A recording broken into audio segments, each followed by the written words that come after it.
Ano ba yung kahihinatnan ng mga iglesyang itinayo ng tao? Ano mangyayari rito? Basahin po natin ang isang talata ng Marcos. Kapitulo 7, versikulo 7, ganito po ang sinasabi. Datapot walang kabuluhan ang pagsamba nila sa akin na nagtuturo ng kanilang pinakaaral ng mga utos ng mga tao. May pagkapala ang ituturo mo, ang itatayo mo, ang ipapangaral mo, tinuro ng tao, utos ng tao, tayo ng tao, wala palang kwenta yan sa Diyos eh.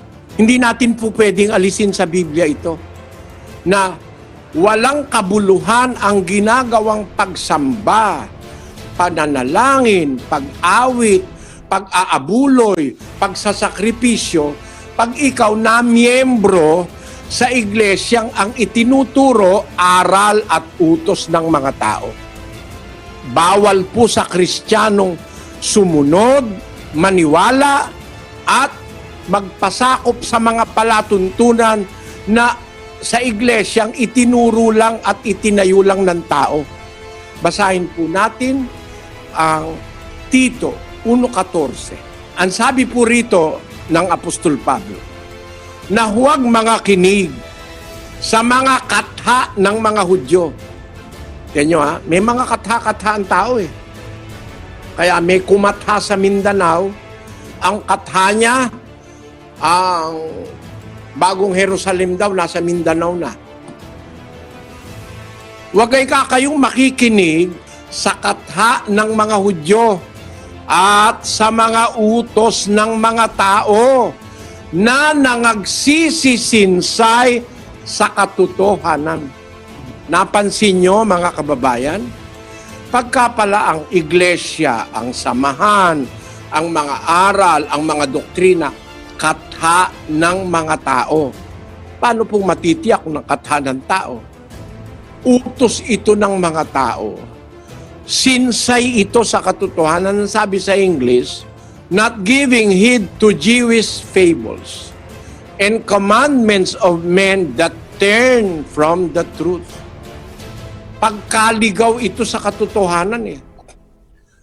Pag ikaw ay tumanggap ng iglesyang itinayo ng tao, ang itinuturo utos ng tao, mga katha-katha ng mga tao, ito po yung ligaw sa katotohanan. Yung salitang nasisinsay sa katotohanan. Ligaw itong mga iglesia o mga samahang ito na ang tao ang nagtayo. Ang hindi po ligaw ay yung ang Diyos ang nagtayo. Yung iglesyang ang Diyos ang nagtayo, yung paraan ng Diyos, hindi katha ng tao, nasa Biblia po yun. Pati pangalan no, nasa Biblia. No? Hindi yun pwedeng tawagin sa kung ano-anong pangalang inimbento. Iglesia Quadrangular, Iglesia Jerusalem Nueva, Iglesia ni Cristo na tao. Kasi yung Kristo po sa Biblia, Diyos yun eh. No? Iglesia Episcopal en las Islas Pilipinas, Iglesia Pentecostal, Iglesia Baptista. Hindi po yan ang nakasulat sa Biblia, mga kapatid eh. Ang nakasulat po sa Biblia, Iglesia ng Diyos. Yan ang binili ni Kristo ng kanyang sariling dugo. Halos sa lahat ng salin ng Biblia, yan po ang nakasulat. Iglesia ng Diyos. Sa King James, Church of God. Doon sa Douay Rheims na opisyal na salin ng Katoliko, Church of God o Iglesia ng Diyos din. At sa iba't iba pang mga salin, lalo na po doon sa orihinal na pinagsulatan sa Griego. Kasi po mga magulang, ang aklat ng gawa, yan po'y isinulat ni Lucas sa Griego para kay Teopilo na isang Griego rin. Paano ka ngayon kukuha sa Lamsa? Hindi naman Griego yun. No? Ang nakasulat sa orihinal na manuskrito ng Biblia yung mga nanggaling dun sa mismong isinulat ni Lucas, yung manuscript kagaya ng Codex Sinaiticus, ang nakalagay po, Ecclesian Theou, Iglesia ng Diyos.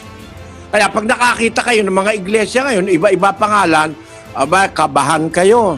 Hindi yan ang pangalan ng iglesia ang nasa Biblia. At sa susunod po, pag-aaralan natin sa Biblia, bakit ang iglesia ng Diyos ang dapat na pangalan ng tunay na iglesia na nasa Biblia. Abangan nyo. Magandang araw po sa inyong lahat.